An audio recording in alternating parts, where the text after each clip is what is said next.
would like to thank the scientific committee for this opportunity to present our study.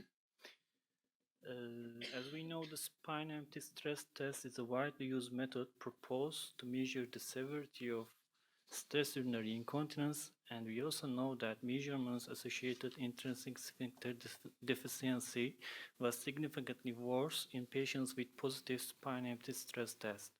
However, this difference did not seem clinically meaningful in some of the studies in the literature.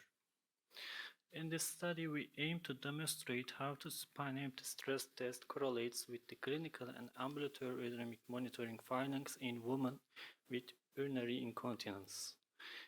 In our study, 533 women who underwent ambulatory urodynamic monitoring for urinary incontinence were retrospectively reviewed and grouped according to the SUPINE empty stress test results.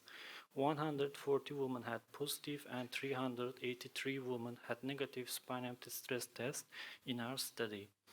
Available data were evaluated retrospectively for all women, included baseline characteristics, clinical findings, voiding diet parameters, validated questionnaires, and ambulatory urodynamic monitoring records. Ambulatory urodynamic monitoring data were obtained from the traces performed in a single micturition cycle. The monitoring was started at empty bladder and ended by a pressure flow study when the patients felt severe bladder fullness. In our results, we found that mean age and the rate of the postmenopausal woman is lower in the patients with positive SUPINE empty stress test. Women with positive test had a higher symptom burden for stress, postural, nocturnal, and coital incontinence and insensible loss of urine. And women with positive test has a worse quality of life. We found in SUPINE empty stress test women lower rate of severe apical prolapse, higher Q-tip test and couch stress test positivity, more daily micturition and urinary incontinence episodes in the diary. In urodynamic parameters, maximum cystometric capacity was higher in SUPINE empty stress test positive women. Urodynamic urinary incontinence with stress and mixed urinary incontinence was higher, and urodynamic urgency urinary incontinence was lower in SUPINE empty stress test positive women in ambulatory monitoring. We demonstrate significantly lower Valsalva leak point pressure in CEST positive women, and voided volume and Qmax higher, and P-det Qmax was lower in CEST positive women. In our retrospective study, we demonstrated that Valsalva leak point pressure was significantly lower, and urodynamic stress urinary incontinence was significantly higher in women with positive SUPINE empty stress test. Our data suggests that CEST might be considered a good indicator for severe stress urinary incontinence. However, in the group of women with positive SUPINE empty stress test, half of the women has detrusor overactivity, half of the women has urodynamic mixed urinary incontinence, and 9% of women has urodynamic urgency urinary incontinence, and 32% women has obstructed voiding pattern during pressure flow study. Therefore, SUPINE empty stress test positive women might be seen as complicated cases and may be candidates for the urodynamic investigation.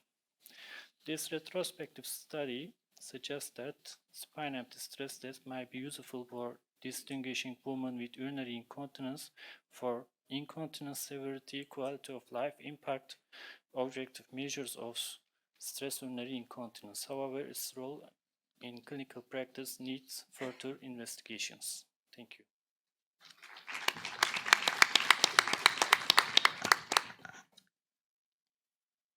So the paper is open for discussion. Are there any questions? Could you maybe tell us a little bit about your thoughts of the role in clinical practice in women that had earlier been operated on because of urinary incontinence or primary cases? No, these are most of the patients are primary cases, but not all of them are primary. This is a retrospective study. I'm not sure about which of the cases are primary or secondary now. Thank you very much. It was a very interesting paper. My name is Svanberg from France, and I'm sorry for everyone who wants to ask a question. The microphones are in the front, even if you happen to be in the back. Yes, you know. This CEST test here, I understand that the clinical relevance needs to be further evaluated, but the CEST test is associated with higher bothersomeness or worse quality of life. Why not measure quality of life then instead of measuring CEST or measuring this or measuring that? What does it add, I guess is my question. Why? Pardon? When you say that patients with positive CEST Had a worse quality of life. have a worse quality of life and they had other more bothersome urinary incontinence, there are measures already for those aspects. So I wonder what you think CEST would add to the treatment of the patient. It's just another one, or does it substitute for quality of life measures, or does it add?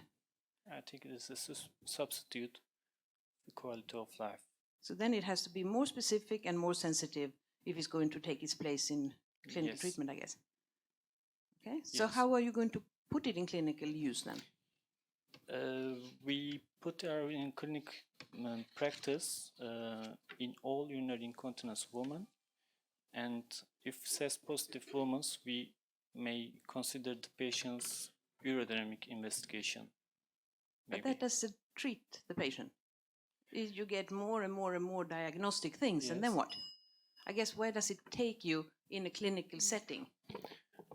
We perform actually, if stress urinary incontinence we observe, we are think to make surgery for this patient if CEST positive. So you put it in the algorithm of decision for surgery? Yes. Okay, thank you. Okay, thank you.